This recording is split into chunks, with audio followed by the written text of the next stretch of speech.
guys, Mark Ferrasci, Protect Dog Training, and Draco. Come on, Draco. All right, Draco is the reactive German Shepherd. Good one. Come, get up there, come. There you go. Down. Good. That's my boy. Good. Stay. Good. I think he's about 18 months of age. And I've been playing with him the last week or so, just getting a feel for him.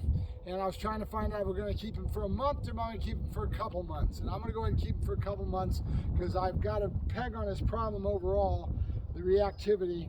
I'll put a link down below this, and Michael Ellis did a really good explanation of reactivity and some points of view that he had in regards to a dog like this, and this is exactly what's going on with this dog. So it was apropos, and it's kind of gave me a good insight to how I'm going to handle it.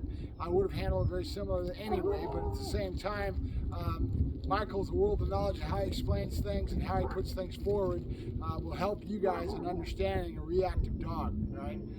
There's a lot of reasons a dog's reactive. This dog is feeding off his owners, and it's a rehearsed behavior that he's got going with his owners, and his owners aren't used to being the alpha wolf. They've got to change their relationship with him. They've got a lot to learn, but I'm going to get him as much tools in the tool bag and stabilize this animal to a point where we have a lot to work with. And that means making him more subservient to the obedience, understanding what he's supposed to do, and bringing up confidence. A lot of agility, people, places, things. Getting him so sacked out. You've heard me saying of sacking out a horse.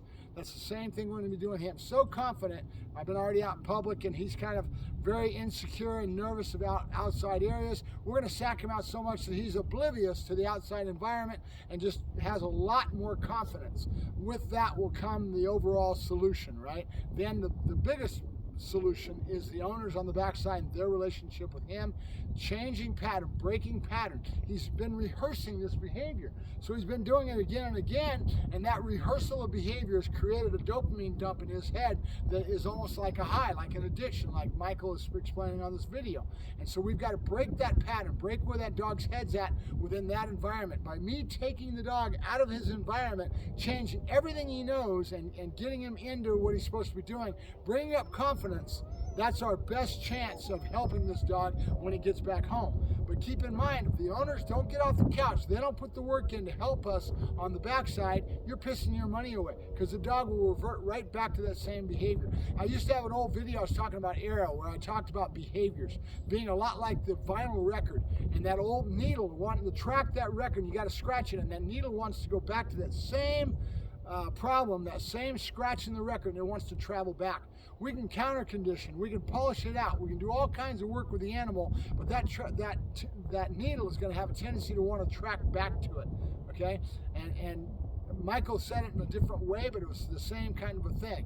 It's an addiction. It's a high that this dog's got on a rehearsed behavior, and he can very well slip and want to return right back to that same behavior. So if you overcome it, if you fixed it totally, no. It's always going to be there. It's always going to be something that you need to be aware of, and always be not letting the addicted dope fiend go back to that same behavior. And that's what we'll do. And keep in mind, this is what I'm talking about. When you listen to that video from Michael, you'll start to understand what I'm talking about. So that's what we're going to do with Draco is his name, beautiful German Shepherd, and we're going to give her hell, and we're going to do everything we can, but again, it's all up to the owner on coming back and them accepting what they need to do and really working hard to break pattern within themselves so this dog can't slip back into that same old addiction of reactivity. All right, Mark Ferrasci, Protect Dog Training, signing off. Have a good day, guys. Good boy, good. All right, you're all right. So that voice tone and everything, very intelligent dog. He broke because of that. So I was going to go back to him instead of the camera, but all right, Mark Ferrasci, Protect Dog Training, and Draco.